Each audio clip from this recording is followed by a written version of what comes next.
Hello, my name is Kim Hackett. I'm a member of the REF steering group, and I'm here today with Helena Mills, our REF director, and Heather Stockwell, who is here to provide technical support for the recording. This is not the live stream of the webinar that was held on the 31st of July due to a technical issue.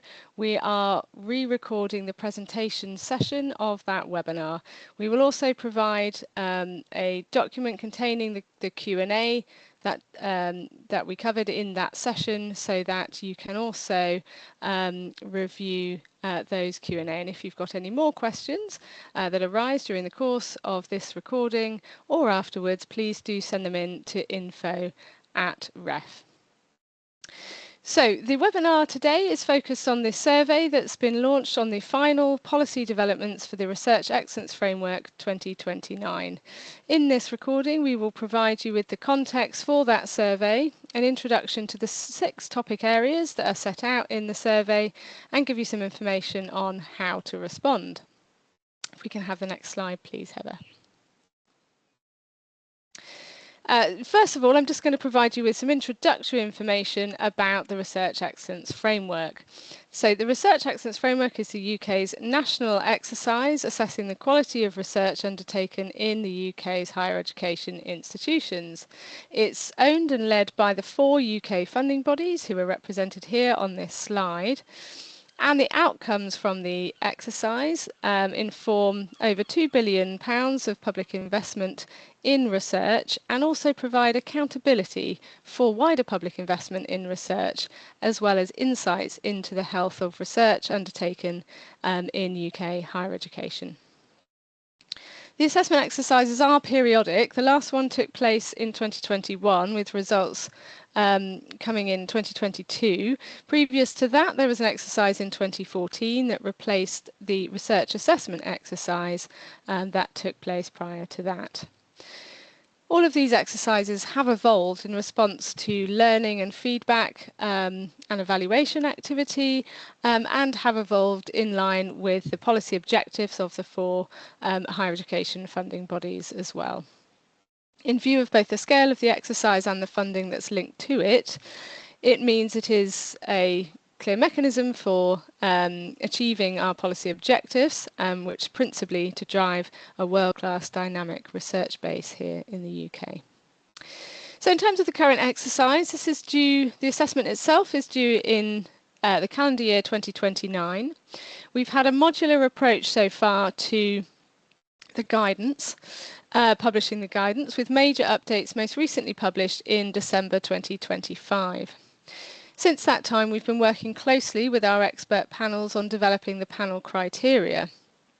We've been engaging with the sector throughout the development of this guidance, which reflects the nature of the exercise, which has and continues to be an exercise that is developed and undertaken collaboratively with the sector.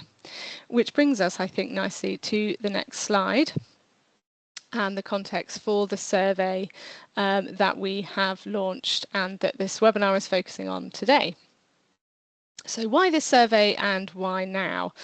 As flagged, we have done significant engagement to date that has informed the guidance as it's been developed and published. There are some areas that we've identified through the criteria phase, as we've been working on that with our expert panels, where we've identified a need for targeted feedback on specific areas, and this will allow particularly testing the clarity on some of the newer elements of the guidance, testing the implementation of particular aspects of the proposed guidance and criteria, as well as seeking feedback on where we need to strike a balance between what the resource involved in delivering that aspect of the submission requirements versus what the requirements themselves are intended to achieve within the context of the exercise. Getting feedback in this way is going to enable both robustness in the final guidance and criteria that is published, as well as the on-time publication scheduled for this autumn of that guidance and criteria. So doing the survey now is allowing us to maintain that overall timetable while getting that key feedback we need to ensure robustness in the final published documentation. So what we've done is publish alongside the information and the link to the survey itself, a document with supporting information. That document sets out the background and information in relation to the 6 topic areas that we're asking for feedback on in the survey. So that supporting information sets out the proposals as well. It's important to note that that background information and the detail of the proposals isn't in the online survey itself, so do make use of that supporting information to prepare your responses and have a full set of information about what it is we're proposing, because then when you get into the survey itself, it will be the questions themselves in there. So what I'm going to do next is hand over to Helena, who's going to start running through the first of those 6 topic areas. Over to you, Helena. Thanks very much, Kim. So the first section of the survey is asking questions around the draft strategy, people and research environment criteria, particularly in terms of the clarity and interaction between the institutional and unit level elements of SPRE for this exercise. So as Kim has already outlined, what we're seeking here is to test the clarity of the draft criteria and not to test the framework itself of having SPRE or having institutional and unit level elements within that. As is set out in the published guidance for SPRE, we will be assessing at both the institutional and unit level. And the draft assessment criteria and guidance have been developed with the panels throughout the criteria setting phase. And in that, it aims to outline how those panels will assess both the institutional level and the unit level elements of SPRE. The institutional and the unit level elements will be scored separately, the institutional level by the institutional level panel and the unit level by the sub-panels. And those draft criteria that we have given to you outline what is expected at both institutional and unit level in terms of content, and then kind of how you should go about writing those 2 statements.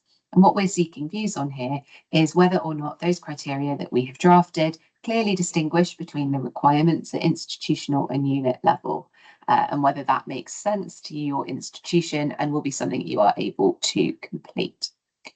Next slide, please. Thank you. We are also asking in this section about the criteria around the statement of representation and the statement on the research community.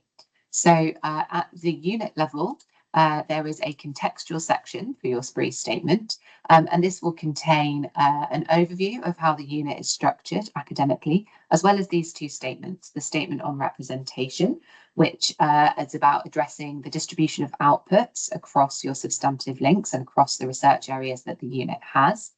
And it is also about explaining where you have concentrated or omitted certain areas of research or have needed to exceed the recommended maximum of 5 outputs per substantive link. So this is about assessing how representative the submitting unit has made is of the research and the people within that unit.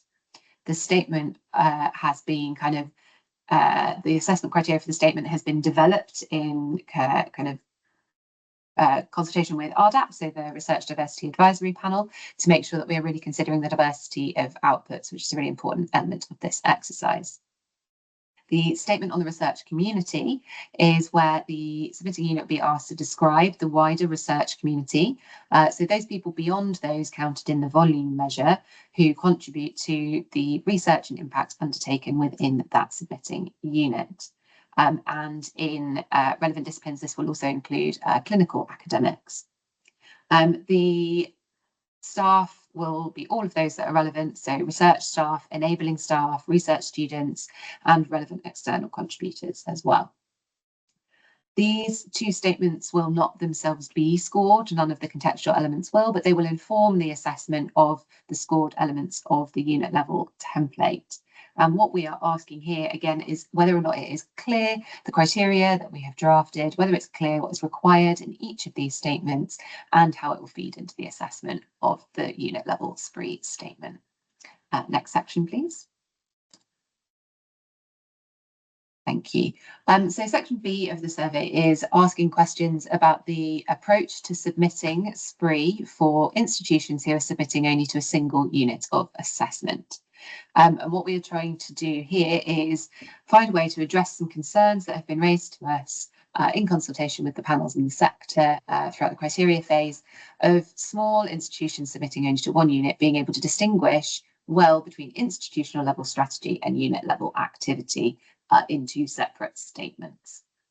So what we are proposing here is that institutions who submit only to a single unit of assessment would have the option to submit one institutional level template plus the statement on the community and the statement on research. They would also, in that institutional template, need to talk about their approach to enabling engagement and impact, because that information is normally included in the unit level template.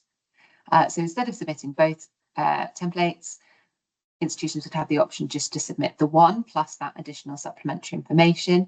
And as with all submissions, the institutional level SPRE panel would assess that single statement from the institutional perspective about how excellent research is sustained, and the relevant subpanel would assess how the research mission and strategy are implemented at the kind of unit level equivalent, but from that single template. So it would be scored separately by two separate panels and could arrive at different scores.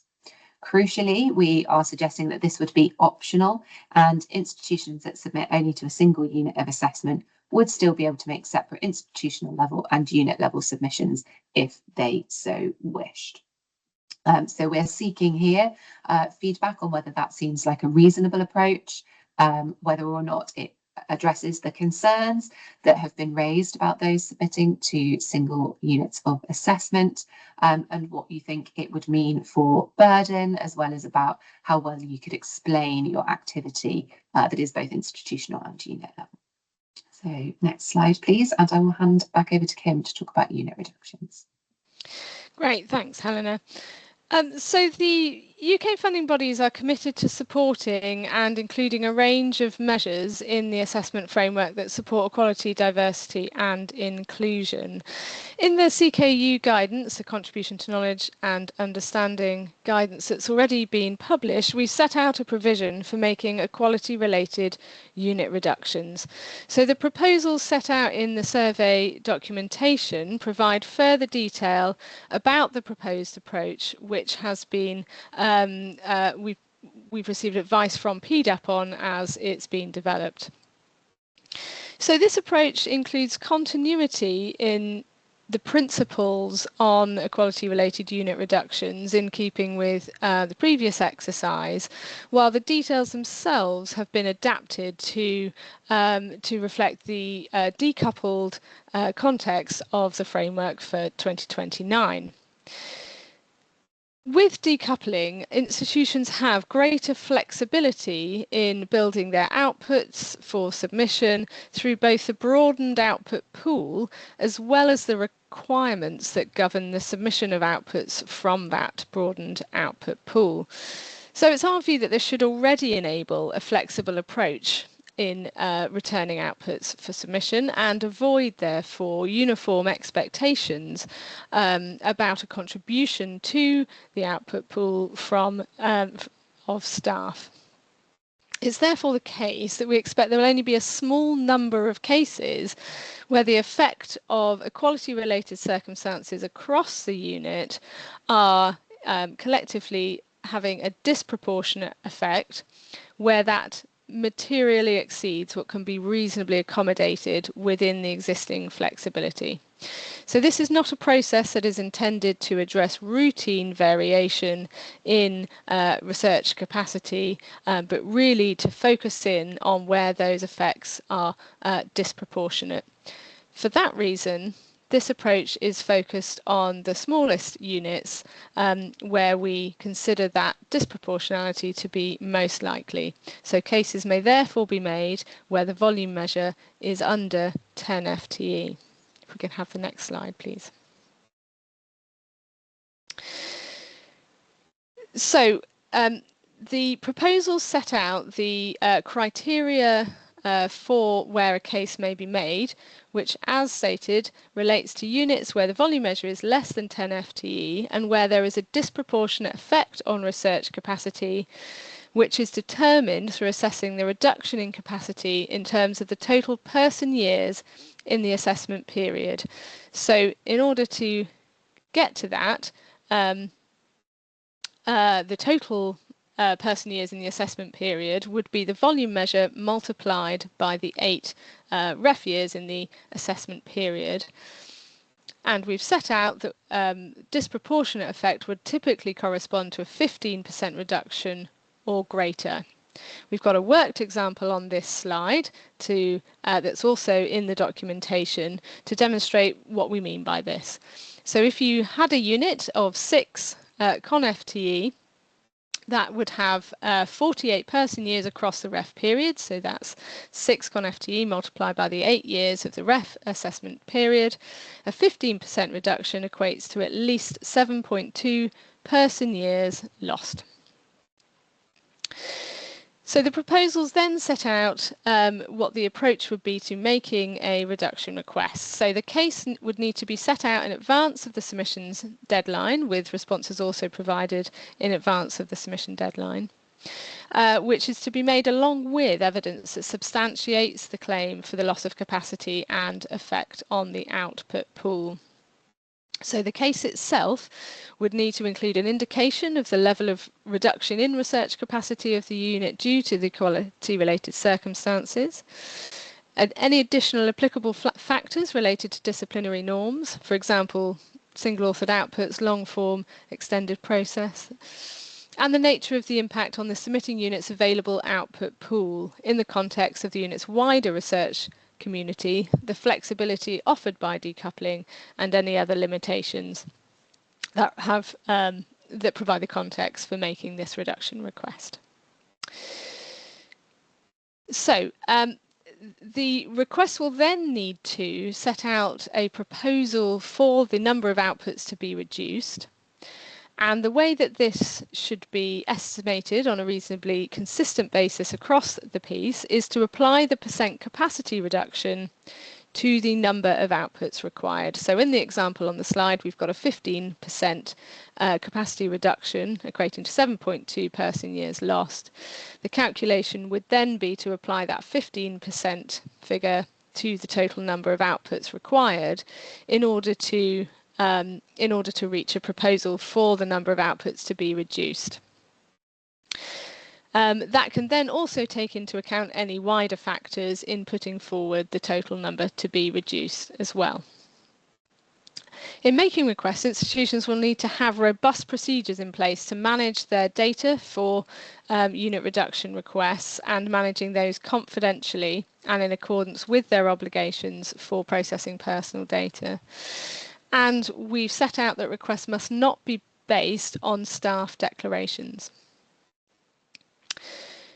Requests themselves will be assessed with the REF Director in consultation with the main panel chairs, and the advisory panels may also be consulted to ensure consistency in the process.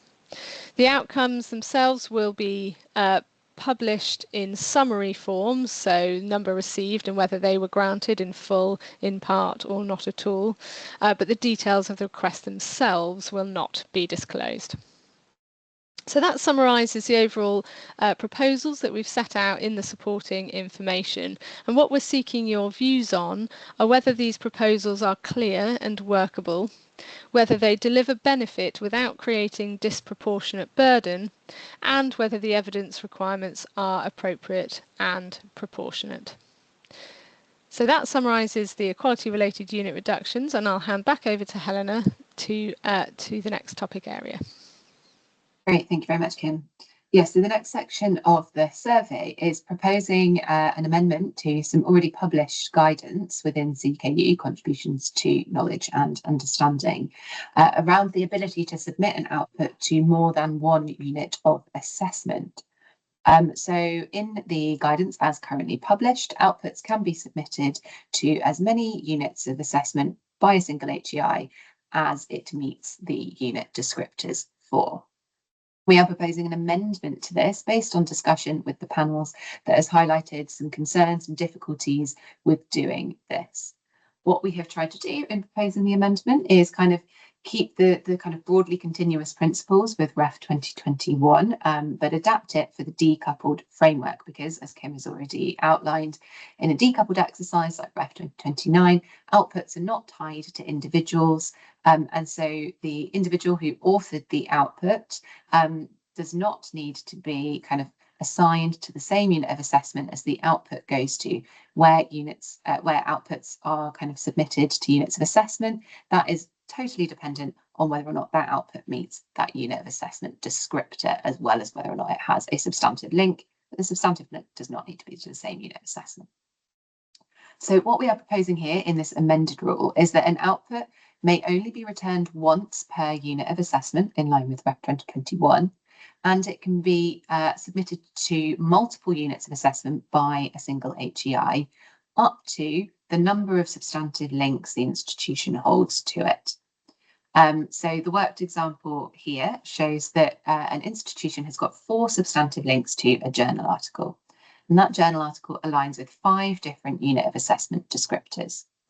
The institution may choose to submit that article to up to 4 of those 5 units of assessment because it only has 4 substantive links. It cannot submit to all 5 units of assessment because it does not have enough substantive links, and it cannot submit the output more than once to a single unit of assessment. And it is useful to note here that where a output is submitted to more than 2 units of assessment, panels are more likely to raise kind of panel-instigated audit queries on this to satisfy themselves that the relevant substantive links do exist. So what we're checking here is whether or not this proposal is workable and whether it is clear what we have set out as the proposed policy. It's also worth noting here that we have had a look through and taken a bit of a review of the codes of practice submitted to us to understand whether this proposed change would conflict with the way institutions are selecting outputs for submission as outlined in their codes of practice. And we're satisfied that this does not require any significant changes to codes of practice at this point. Thank you very much. So next slide, please, Heather. Great, thank you. This section is asking about the data that is submitted as part of SPRE. So hopefully what we're proposing here will help reduce burden for the HEIs making submissions. So at the unit level for SPRE, there is a requirement to have data on doctoral degrees awarded and research income allocated to that submitting unit. So that is all drawn from HESA ordinarily in previous exercises for all of the years up to and including the penultimate year of an assessment period. So for this exercise, that will be drawn from HESA for 2020-2021, all the way up to 2026-27. What we are proposing here is that instead of then collecting that final year of data from institutions directly, because we are unable to collect it from HESA due to the kind of timing misalignment of when we need the data and when it is ready in HESA, we instead are proposing that we do not collect that final year of data. And we're proposing that in order to avoid the burden of institutions having to separately prepare and submit that data, and the burden of potentially having mismatches then from what is eventually available in your HESA data. So in this proposal, this would mirror the approach already taken for the REF 2029 volume measure, where we are not taking the volume measure from the last year of the assessment period due to that HESA date misalignment. And what we are also suggesting is that that final year of data on doctoral degrees and on research income would not be lost. We are proposing that it would be included as the first year of data in a future exercise. So we are asking here whether or not this seems a good and usable and valid proposal to understand whether or not we should implement this change. We are also proposing, in terms of SPRE quantitative data, that we no longer collect what was formerly REF 4C in REF 2021, so the income in kind data. This is because there were concerns raised by the panels with the burden of collecting and submitting this data and with its comparability and usability. The panel still very much recognise that it is a valuable narrative indicator, particularly for some units of assessment. And so while we are proposing to not collect the data formally, absolutely units would still be able to describe within their SPRE statements the incoming kind that they have received and made use of. So it's still absolutely something that is something that panels will think is useful for assessment. We're just not proposing to collect it as quantitative data. So again, seeking your views on whether or not that is a reasonable proposal. Next slide, please. Thank you, Heather. So the final section of the survey is a very technical question that we are asking around the 100-word statements on the significance of an output. So in Ref 2021, Unit of Assessment 12, so engineering, found that a short factual statement describing the significance of an output, where it wasn't fully evident within the output itself, was useful in their assessment processes. But the subpanel also recognised that there is the potential for quite significant burden upon the sector in creating these statements. So the proposal for Ref 2029 is that we would continue inviting those factual statements on significance only for submissions to Unit of Assessment 12, and that they would sit, as in 2021, at a maximum of 100 words. And that would be around saying where there is recognition or the output has led to further developments, those sorts of things. So strictly based just on the significance of the research. In the survey, we are testing whether or not we should continue this statement and looking for your views on the trade-off between the value of providing the statement and the burden of providing the statement. So we are seeking to see whether or not we should continue this requirement. And as I said before, this is only for Unit of Assessment 12 engineering. And so that concludes the kind of sections of the survey. And I'll hand back over to Kim just for some last advice on how to respond. Thanks very much, Helena. So we launched the live survey on the 30th of July. So that form is now open, and it's open until the 4 p.m. on the 4th of September. As I've already mentioned, we've produced a supporting information document which will enable you to view the details of the proposals and their background, see the questions that will appear in the survey itself, and you can use that supporting information document to help you prepare responses as well. The full proposals are only in that supporting information document, not the survey link itself, as already stated, which contains the questions only. It's also a one go and submit process, so you won't be able to save your responses and come back to them. So do make sure when you go to complete the survey that you're ready to do so in one sitting. As mentioned already, this is a re-recording of the webinar that took place on the 31st of July. There was a Q&A session that followed the presentation element, and what we're going to do is put a summary of those questions and the answers given up on the website to accompany this recording, so that you've got access to that information as well. So if we can move on to the final slide.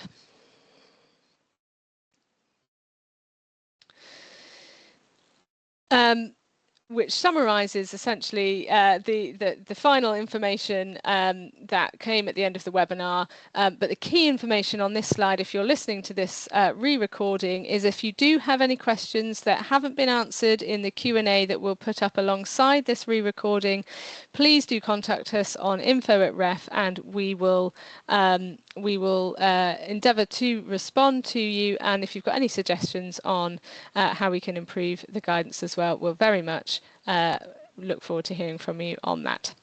So that concludes the session for today. Thank you very much for listening, and it's goodbye from me.